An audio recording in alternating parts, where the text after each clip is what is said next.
Well, today's bombing isn't the first at a major athletic event on U.S. soil.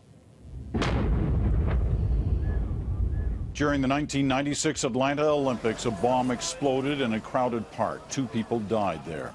The homemade bomb went off during a late-night concert attended by thousands. More than 100 people were injured in that bombing.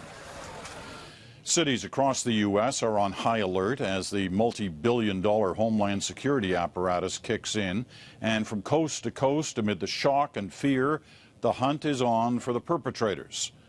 The CBC's Paul Hunter now on that. Paul. Peter, Americans are being told not to panic when they see extra security forces on their streets tonight, that it's no sign of imminent danger, just a precaution.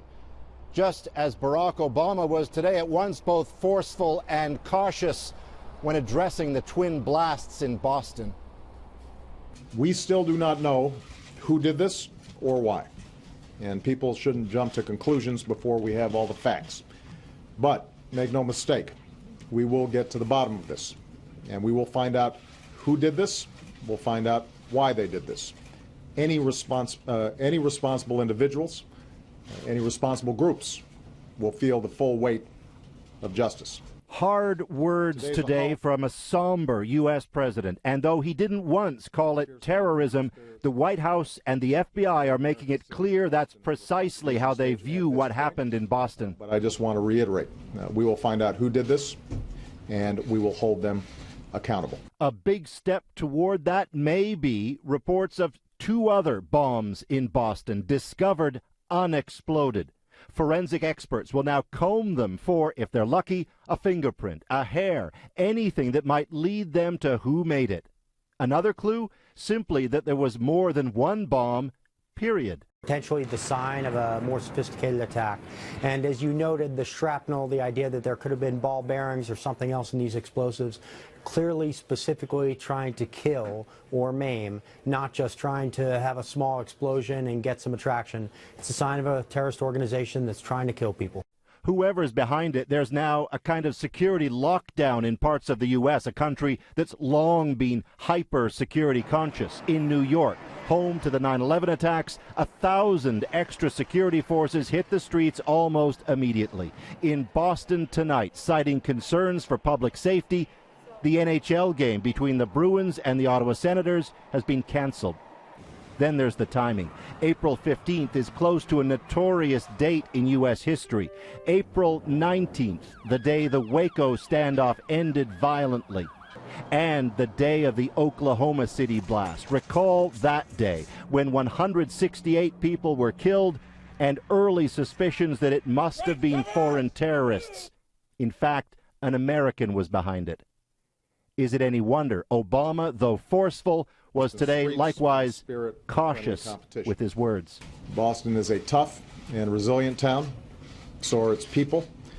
I'm supremely confident that Bostonians will pull together, take care of each other, and move forward as one proud city. And as they do, the American people will be with them every single step of the way. And keep in mind, security was already ramped up in Boston for that marathon, and yet this happened anyway.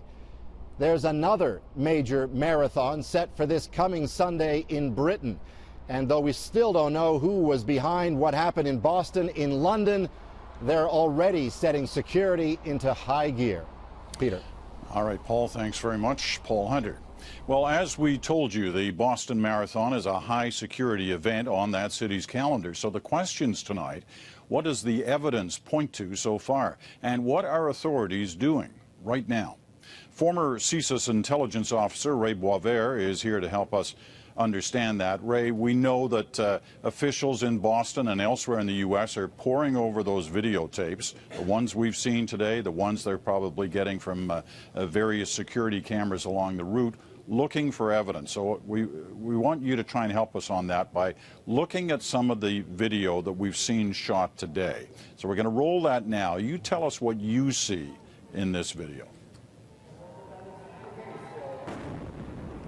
Well, Peter, there certainly is a relatively low volume explosion, and that's in relative terms, given the things we've seen in previous events.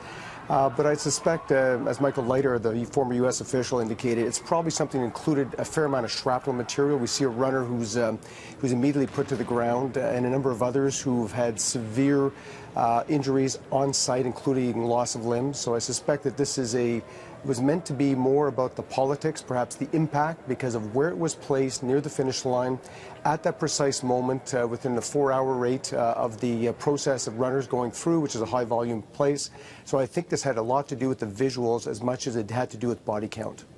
You know, I've heard some people speculating today on the fact that the smoke caused from the explosion was light in color, white almost, as opposed to dark, and that could tell us something. Does it necessarily tell us anything? Well, I'm not a forensic explosive expert, but I certainly have seen many tapes and I've spoken to many experts on the subject, and clearly it's a lower intensity heat event, so likely much smaller, probably did not include any military type explosives, likely some sort of gunpowder or small amount of dynamite, which is easily accessible.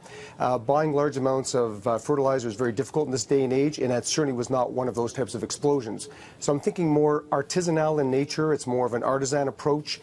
Therefore, I'm looking increasingly towards the idea that some form of homegrown extremist activity versus a state-sponsored event. What about the location that was chosen for this? What do you make of that? It's an iconic place. Outside of the Olympics, the Boston Marathon is about as big as it gets. There's a world international audience. It's chosen during a top end of a news cycle on a Monday afternoon, and I think you could not have thought of a better thing. So I think it's still a relatively, it may not be the most sophisticated plot, but I think it was very well choreographed from the timing to the positioning, multiple packages, and getting this type of exposure. So as the thing plays itself out, we'll have an interesting bit of insight as to who is behind it. And I suspect we'll come to those perpetrators fairly soon. What do you think is going on right now in the various intelligence circles? What are they doing tonight? They're in overdrive. They're going back over every little link piece of information and may have some relevance to either Boston, the marathon, extremist group chatter. They're going through tons of big data and they're using the best possible tools, but of course that's always a big challenge. They're looking at any number of links to social media. They're looking at intercept material, and they're challenging each other in terms of the information evidence and the analytics behind it, in terms of the judgments. Was there really a threat? Was there something we missed? And if so, how do we now run it to ground, get people tasked out in the field, and come up with some suspects? All right, Ray, we'll leave it at that for now. Ray Boisvert, formerly with CSIS. Thanks, Ray.